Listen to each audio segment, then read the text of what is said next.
पिछले दिन हम विद्युत द्विध्रुव के कारण विद्युत क्षेत्र तीव्रता बताए थे नहीं? एक बार फिर से हम उसको याद दिला देते हैं।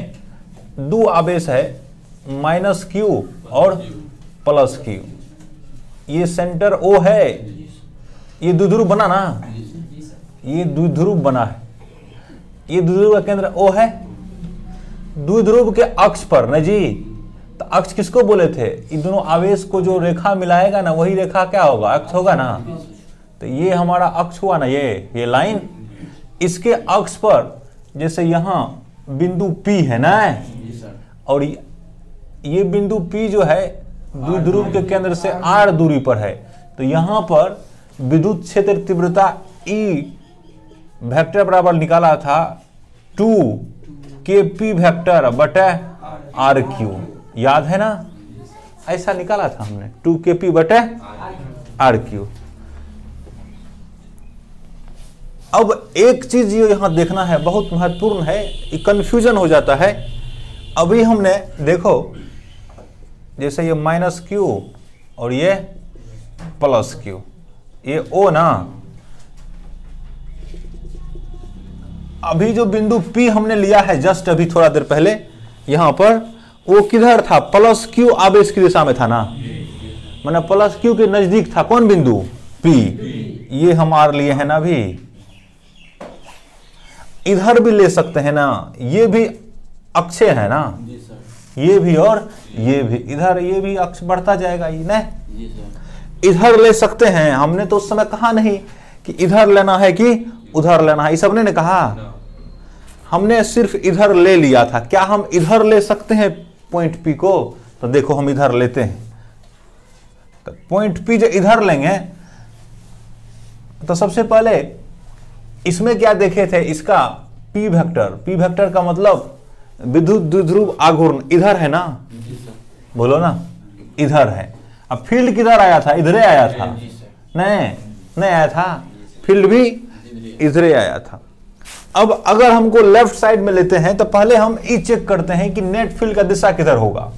तो यहां पे -q है ना, तो ये दूरी अब की बार क्या मानना पड़ेगा हमको? r ना, सेंटर से केंद्र से r दूरी पर है ना, यहां इधर था केंद्र से r दूरी पर, इधर भी है केंद्र से r दूरी पर। तो अच्छा, यहां पे विद्युत क्षेत्र तीव्रता निकालने के लिए यहां क्या करते हैं? +1 आवेश रख देते हैं, बोले थे +1 आवेश रख करके उस पर बल निकाल देंगे, वही उस पॉइंट का विद्युत क्षेत्र तीव्रता होता है ना। तो -q के कारण जो फील्ड होगा, अब देखो यहां जो +1 रखेगा, यहां ये -q है, तो ये इसको क्या करेगा? घींचेगा, घींचेगा कि नहीं घींचेगा?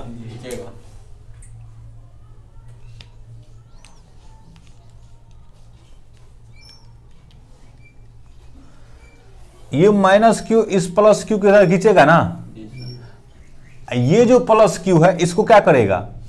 ये +q इस +1 को क्या करेगा? धकेलेगा ना, नहीं।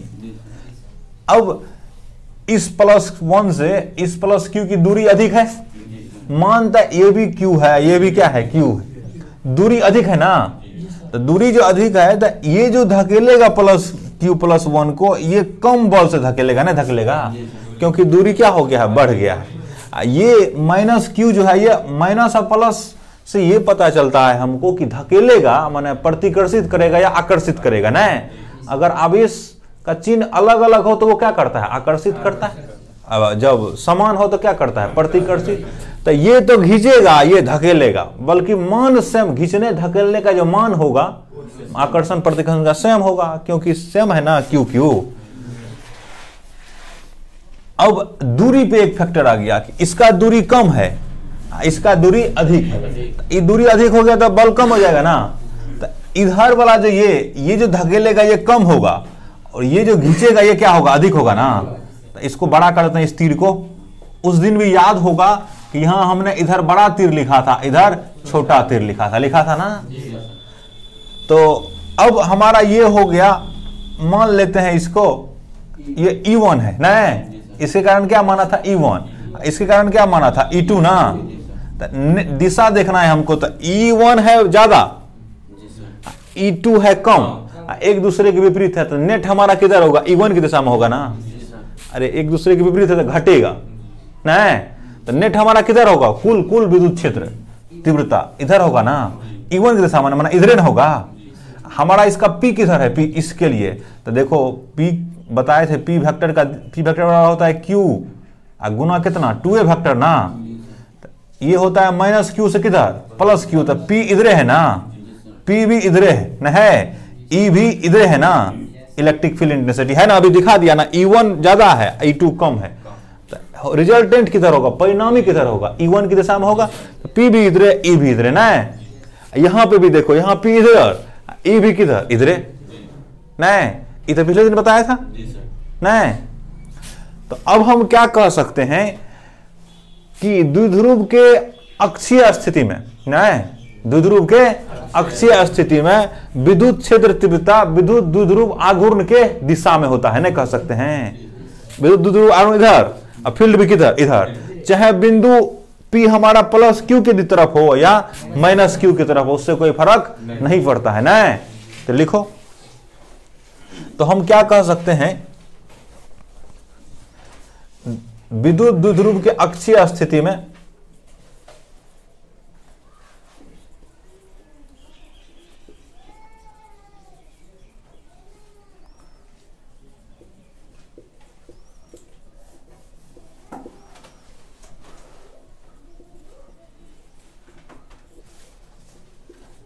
विद्युत क्षेत्र तीव्रता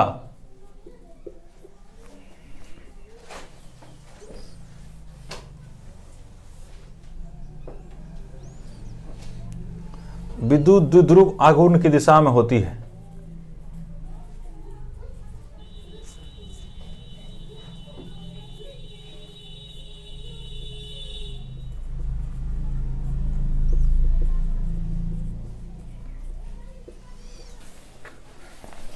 दूसरा स्थिति है विद्युत द्विध्रुव के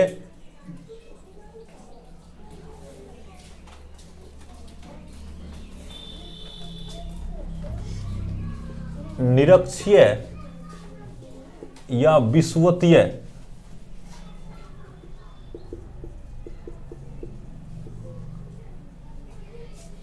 बिंदु पर विद्युत क्षेत्र तीव्रता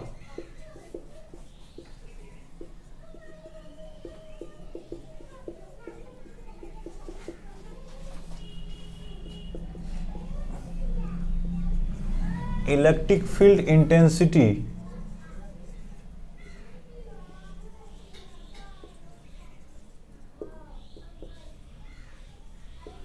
एट नॉन एक्सियल और इक्वाटोरियल पोजीशन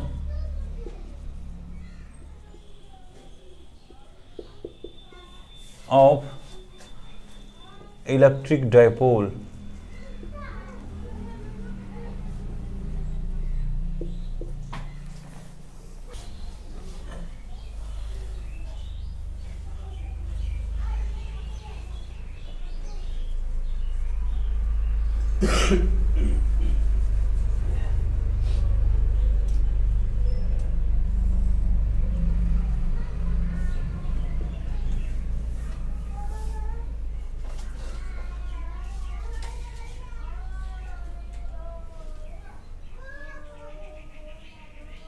देखो, एक डायपोल बनाया है, माइनस Q और प्लस Q है, दोनों के बीच का दूरी कितना है 2a, A और A ना।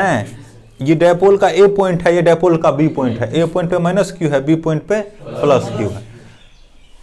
अब निरक्षीय या विषुवतीय बिंदु का मतलब क्या होता है, ये जो डायपोल है ना, इससे लंब रेखा होगा, एगो क्या होगा लंब रेखा, तो ये है ना लंब रेखा है, ये लंब रेखा है ना, इसके किसी बिंदु पर, तो यहां हम मान लेते हैं, यहां हमको क्या करना है, यहां बिंदु क्या है P, पॉइंट P है, यहां हमको क्या निकालना है विद्युत क्षेत्र तीव्रता। इसी बिंदु को क्या बोलते हैं, विषुवतीय बिंदु या निरक्षीय बिंदु। यहां पर तो एक ही साइड ऊपर लिखते हैं, नीचे हम मिटा देते हैं, कि ऊपर हम निकाल देंगे, और नीचे भी सेम होगा, ऊपर जितना होगा ना उतना ही क्या होगा नीचे भी होगा, तो एक ही साइड हम निकालते हैं ना, या तो इधर होगा नहीं तो इधर होगा, ऊपर हम रखते हैं। तो इसको ये मान लेते हैं, अब इसको डार्क कर देते हैं, ये मान लेते हैं कि केंद्र से r दूरी पर है। कितना है? बिंदु P कितना दूरी पर है? r दूरी पर नहीं। तो इसको मिलाओ, इसको इससे मिला दिया और इसको इससे मिला दिया, ठीक है। अब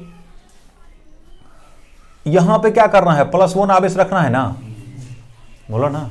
विद्युत क्षेत्र तीव्रता निकालने के लिए हम बोले हैं +1 रख दो। इस +1 पे ये प्लस क्यू किधर बल लगाएगा?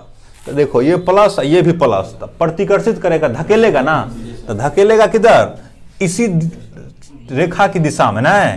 तो धकेलेगा किधर? धकेलेगा इधर, तो खींचिए लेगा ना। धकेलेगा किधर? ऊपर, इधर ना। नहीं समझ रहे हो? ये इधर धकेलेगा, इसको मान लेते हैं हम E1 वेक्टर। कितना वेक्टर? E1 vector. अब यहां ये माइनस क्यू क्या करेगा? माइनस क्यू यहां है प्लस, विपरीत आवेश हो गया, इधर खींचेगा। तो ये खींचेगा ना +1 को, किधर? इधर नहीं। इसको मान लेते हैं हम कितना? E2 vector. नहीं जी, अब ये मान लेते हैं कि ये जो रेखा है ना AP, ये A है ना, ये P, तो AP जो है ना द्विध्रुव के साथ कितना कोण बना रहा है? थीटा। अब ये देखो, ये अगर थीटा होगा ना तो ये भी क्या होगा? थीटा। तुम पूछेगा क्यों? तो देखो जैसे tan थीटा ले लो, तो ये अच्छा ये दूरी, पहले ये देखो, ये और ये सेम है ना। अरे ये भी A, ये भी A, ये R, इसके लिए ये भी R ना। तो थीटा सेम होगा, tan थीटा लिखे लंब बटा आधार, तो ये सेम होगा ना। तो ये थीटा और ये थीटा क्या होगा? बोलो ना, सेम होगा। नहीं होगा? अच्छा, अब यहां पे वो AB के समांतर एक रेखा खींचना है, ठीक है। अगर देखो ये कोण थीटा है, तो ये कोण भी कैसा होगा? थीटा होगा, हैं? कैसे कोण से? संगत कोण से। तुम लोगों को पता होगा, ये कोण थीटा है तो ये कोण भी कितना? थीटा। अगर ये थीटा है ना, ये भी कितना होगा? बोलो ना, थीटा होगा ना। ये कितना होगा?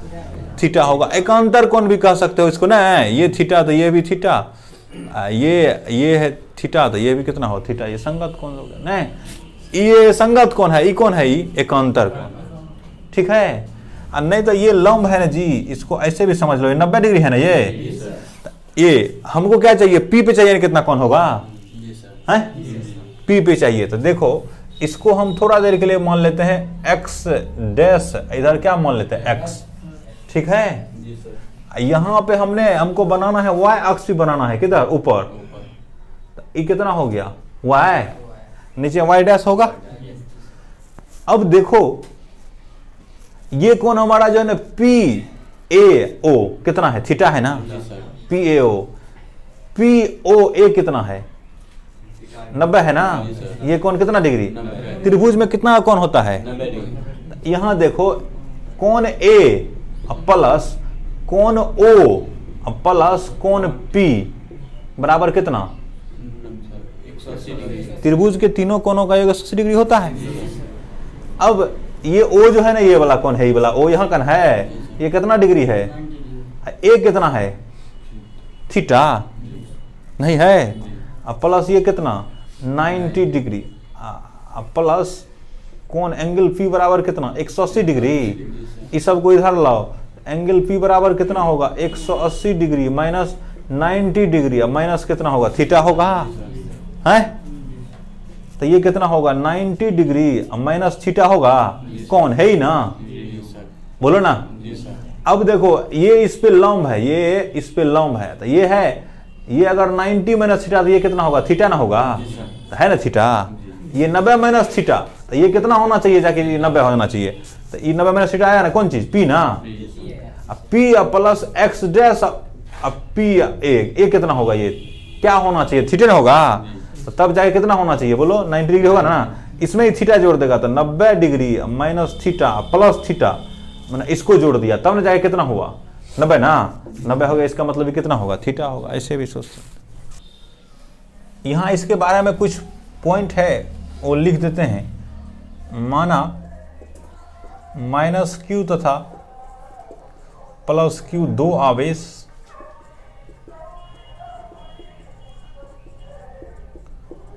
एक दूसरे से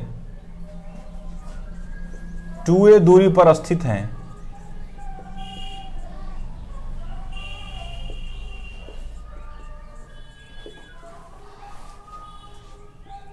जो विद्युत द्विध्रुव बनाते हैं।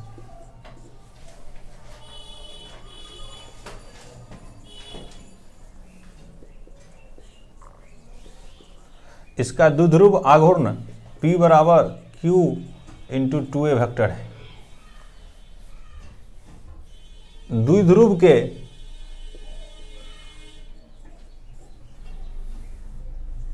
निरक्षीय स्थिति में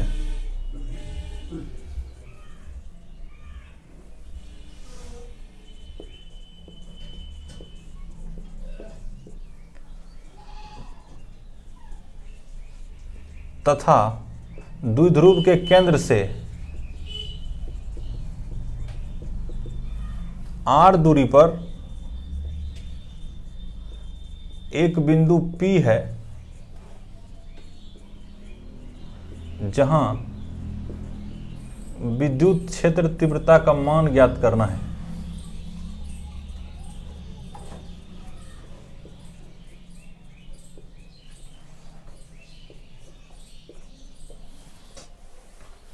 हमको ये दूरी भी निकालना पड़ेगा। तो ये देखो जी, ये A है, ये कितना है, R है ना, ये कर्ण होगा ना, तो कितना होगा बोलो तो R square plus A square root में होगा ना। कर्ण बराबर क्या होता है, अंडर रूट लंब स्क्वायर जो आधार स्क्वायर, ये भी वही होगा ना, तो फिर ये भी कर्ण होगा ना, तो ये कितना होगा R स्क्वायर प्लस कितना A स्क्वायर नहीं होगा, ये R square plus A square, ये भी ऐसा ही होगा। अब मान लेते हैं कि माना प्लस Q के कारण P पर विद्युत क्षेत्र E1 है ना जी, माना प्लस Q आवेश के कारण P पर विद्युत क्षेत्र तीव्रता, P पर तीव्रता E1 खाली मान लिख रहे हैं अभी, तो E1 बराबर क्या होगा बोलो, KQ बटे R स्क्वायर ना, KQ R स्क्वायर कितना होगा, यही ना जी, under root R square plus A square का स्क्वायर होगा ना, हैं, तो ये हो जाएगा KQ बटे कितना R square plus A square, हुआ नहीं हुआ। यहाँ पे प्लस 1 और रखेगा तो कोनो फर्क नहीं, हम बोले थे ना बल निकालने के लिए, तो Q1 के बदले प्लस Q, Q2 के बदले कितना प्लस 1, वही हो जाएगा ना, तो ये हुआ। तथा माना माइनस Q आवेश के कारण, माइनस Q आवेश के कारण P पर तीव्रता E2 मान लेते हैं इसको, कितना E2, ये कितना होगा Q -1 होगा ना जी, तो -1 के कारण दिशा इधर होगा, खींच लेगा इसको, तो KQ बटे कितना होगा अंडर रूट कितना R स्क्वायर प्लस कितना A स्क्वायर ना, तो ये हो गया का होल स्क्वायर नहीं होगा, तो KQ बटे कितना R square plus A square, हुआ ना। अब यहां देखा जा सकता है कि E1 और E2 बराबर है दोनों, माने मान दोनों का कैसा है, सेम है, खाली अंतर किसमें है, दिशा में ना। तो यहां हम मान लेते हैं, यहां देखा जा सकता है ना जी, यहां देखा जा सकता है कि E1 बराबर कितना E2, इसको हम किसके बराबर मान लेते हैं, E, दोनों सेम है ना है, इसलिए इसको क्या मान लिया, E, ठीक है कि नहीं। अब यहां चलो,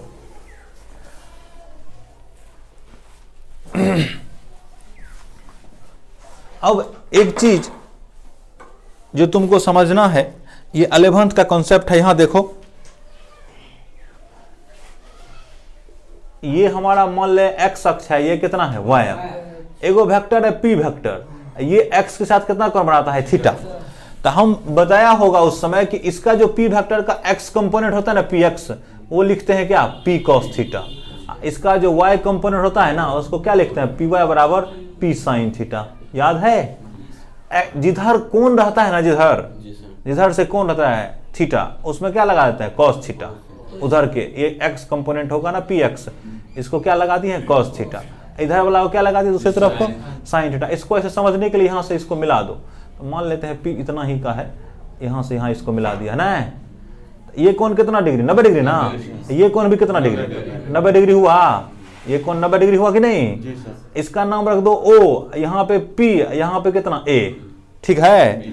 देखो ता cos थीटा बराबर क्या लिखेगा, cos थीटा बराबर आधार बटे कर्ण लिखता है ना, तो थीटा के सामने ये हुआ लंब तुम्हारा, आधार ये ना हुआ, इसको हम कितना माने हुए px ना, यही ना px है जी, तो px बटे कितना आधार बटे कर्ण ना, तो कर्ण कौन चीज p ना है, ये ना कर्ण है, ये तो p है, तो कितना p, तो गुना कर दो, तो cos थीटा इससे पहले क्या p ना बराबर कितना px, तो px बराबर कितना हो गया p cos थीटा नहीं हुआ, जिधर कौन बनता है उधर cos लगा के थीटा लगा देते ना। इसके उल्टा चलो इसमें आओ, अब देखो ये ना py है यहाँ से, हाँ तो इसका मतलब ये हो कितना होगा py ये होगा, सेम है ना दोनों ये, तो ये कितना हुआ py, तो लिखो था साइन थीटा और क्या लिखता है बोलो ना, लंब बटे कर्ण जी, तो लंब कितना बोलो था है ही ना, ये कितना है py ना, अब बटे कितना p साइन थीटा बराबर, तो गुना कर दो इसको, कितना हो जाएगा p साइन थीटा बराबर कितना होगा py नहीं हो जाएगा, तो क्या जिधर थीटा रहता है ना उधर क्या लगाता है cos, और उसके विपरीत में क्या लगा देते हैं नहीं। अब यहाँ अगर इतना समझते हो तो देखो ये E1 ये दोनों सेम कोण बना रहा है ना, इस x डैश और x से कितना कोण बना रहा है, थीटा थीटा दोनों बना रहा है। इसका कंपोनेंट हम इधर तोड़ना चाहते हैं, इसको हम x y की दिशा में तोड़ लेना चाहते हैं, x की दिशा में इधर और y की दिशा में इधर, तो इसी को अगर इसका कंपोनेंट इधर लेगा तो ये देखो तो इधर कितना होगा, तो ये हो जाएगा ना इधर E1 cos थीटा, बोलो अभी क्या बोले हैं, इसका अगर लेगा थीटा की तरफ तो cos लगा दो उसी के साथ, तो इसका E1 का लेगा इधर x की तरफ, ये थीटा बना रहा है, तो कितना होगा E1 cos थीटा ना, ऊपर लेगा इसके विपरीत ऊपर, तो क्या होगा बोलो ना E1 कितना होगा साइन थीटा नहीं होगा। अब E2 का हम इधर लेना है इधर, तो क्या होगा इधर लेगा तो क्या होगा E2 cos थीटा होगा नहीं होगा, और नीचे कितना होगा E2 साइन थीटा नहीं होगा, बोलो तो नीचे हो गया E2 साइन थीटा, ऊपर हो गया E1 साइन थीटा, एक दूसरे के विपरीत है ना, अरे E1 साइन थीटा और E2 साइन थीटा के विपरीत नहीं है। अब देखो इसमें भी साइन इसमें भी साइन, E1 बराबर कितना E2 ना, तो इसका मतलब E जो है ना ये और ये इसके बराबर है ना, एक दूसरे के विपरीत है, इसका मतलब क्या होगा कैंसिल कर देगा ना, इतना ऊपर है इतना नीचे, दोनों का मान क्या सेम, तो इसका मतलब क्या एक दूसरे को कैंसिल कर देगा नहीं, तो फील्ड जो होगा हमको नेट फील्ड, देखो यही ना हमारा एगो इधर ये हुआ था E1, एगो क्या हुआ था E2, इसको हमने घटक में तोड़ लिया, क्या कर लिया कंपोनेंट में तोड़ लिया था, कंपोनेंट में तोड़ा था, इसका E1 का x कंपोनेंट हम लोग को मिला E1 cos थीटा, E2 का x कंपोनेंट क्या मिला E2 cos थीटा, नया E1 का y कंपोनेंट क्या मिला E1 sin थीटा, और E2 का y कंपोनेंट क्या मिला E2 sin थीटा, ये एक दूसरे के विपरीत है तो ये दूसरे को कैंसिल कर देगा, इसलिए हमारा नेट फील्ड किसके कारण होगा खाली cos थीटा वाला घटक कारण ना, इधर ना x दिशा में ना, बोलो ना माइनस एक्स की दिशा में वास्तव में बोलेंगे तो किधर की दिशा में माइनस एक्स, इधर ना एक्स है तो हमारा नेट फील्ड इधर होगा ना, बोलो तो हम यहां अब ये लिखने जा रहे हैं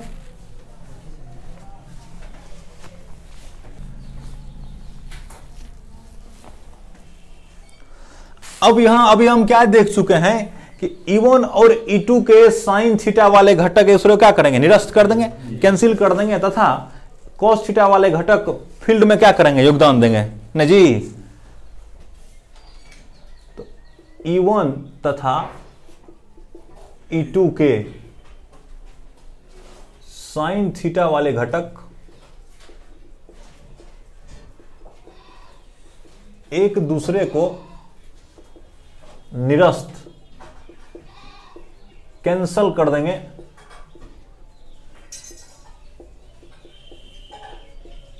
तथा cos थीटा वाले घटक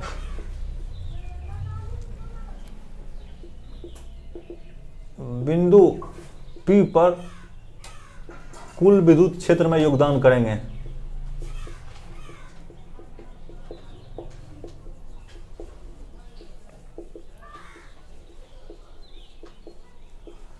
तो बिंदु P पर कुल विद्युत क्षेत्र कितना होगा? इस प्रकार बिंदु P पर कुल विद्युत क्षेत्र होगा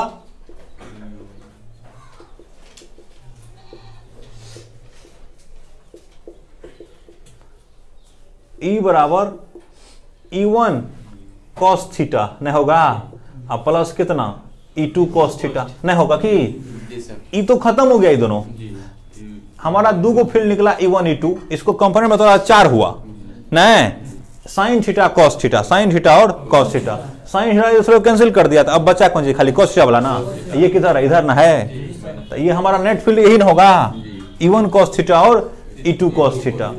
ठीक है, तो E1 या E2 बराबर E है ना, इसको रख दो इसमें, तो इसको क्या लिख देंगे बोलो ना, E cos थीटा ना जी, बोलो ना E cos थीटा लिख देते हैं। E1 बराबर E2 बराबर कितना? E cos थीटा प्लस ये भी कितना E cos थीटा, तो ये कितना हो गया बोलो 2E cos थीटा ना है। अब cos थीटा भी यहां रखना पड़ेगा, तो ये थीटा है ना, तो cos थीटा और क्या होगा बोलो, तो आधार बटे कर्ण होता है ना, आधार कितना है? A है, कर्ण कितना है बोलो, under root R square plus A square नहीं है, E का मान तो यही है दिल ना, ये तो 2, E का मान है कितना KQ बटे R स्क्वायर प्लस कितना A स्क्वायर नहीं है, cos थीटा और कितना आधार बटे करना, तो A बटे under root R square plus कितना हो गया A स्क्वायर नहीं हुआ है। अब इसको लिखो K इंटू Q इंटू कितना 2A लिख सकता है इसको ऐसे, बोलो ना। यहां देखो इसको, ये रूट में है ना, इसका क्या मतलब हुआ, इसका आधा पावर है, तो R square plus A square, R square plus A square के पावर कितना 1/2, इसी को स्क्वायर रूट में लिखते हैं, वर्गमूल में लिखते हैं, वर्गमूल का मतलब इस पे कितना पावर है? हाफ, ठीक है ना। तो ये हो गया K, इसके बारे में तुम जानते हो Q गुना 2A क्या लिखता है? P ना, क्या कितना लिखता है?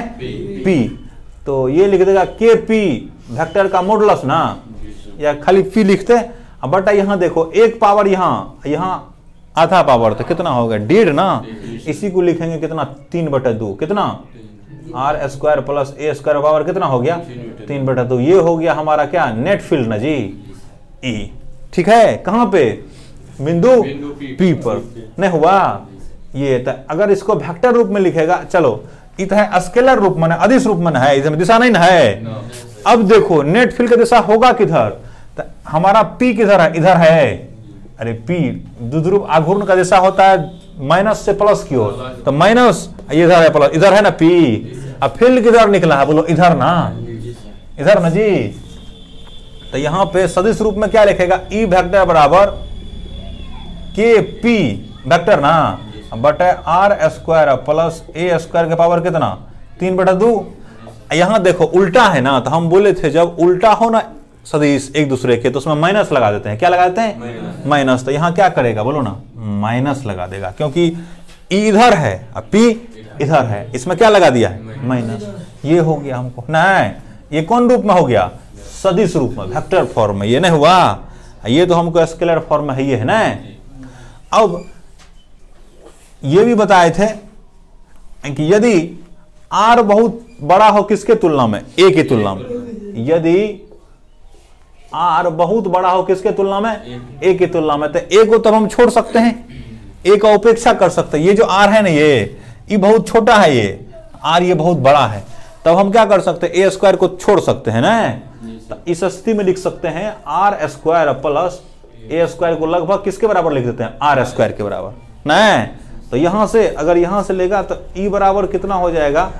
KP ना जी, अब बटे कितना R square plus A square है ना, तो R square plus A square का पावर कितना है? 3/2। अब बहुत बड़ा है तो R square plus A square के बदले क्या लिखता है? R स्क्वायर ना, तो क्या लिखेगा? KP बटे R स्क्वायर के पावर कितना? 3/2 ना। तो ये से कैंसिल हो गया, तो कितना हो गया? KP बटे कितना नहीं हो गया, ये अदिश रूप में है ना। सदिश रूप में इसी को लिखेगा, तो सदिश रूप में P के उल्टा डायरेक्शन में है कौन? E ना। तो E वेक्टर बराबर कितना लिखेगा? माइनस KP वेक्टर बटे कितना होगा? RQ नहीं होगा, ये किस रूप में हो गया? सदिश रूप में। ये याद रखना है कि निरक्षीय स्थिति में या विषुवतीय स्थिति में विद्युत क्षेत्र की दिशा द्विध्रुव आघूर्ण की दिशा क्या होता है? विपरीत होता है। विद्युत क्षेत्र इधर, द्विध्रुव आघूर्ण की दिशा क्या? इधर। नोट ये याद रखना है क्या? विद्युत द्विध्रुव के निरक्षीय स्थिति में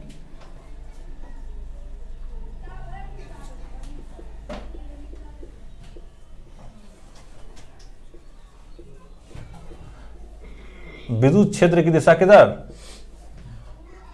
विद्युत क्षेत्र की दिशा द्विध्रुव आघूर्ण की दिशा के विपरीत होती है ना जी। द्विध्रुव आघूर्ण के दिशा के विपरीत होता है।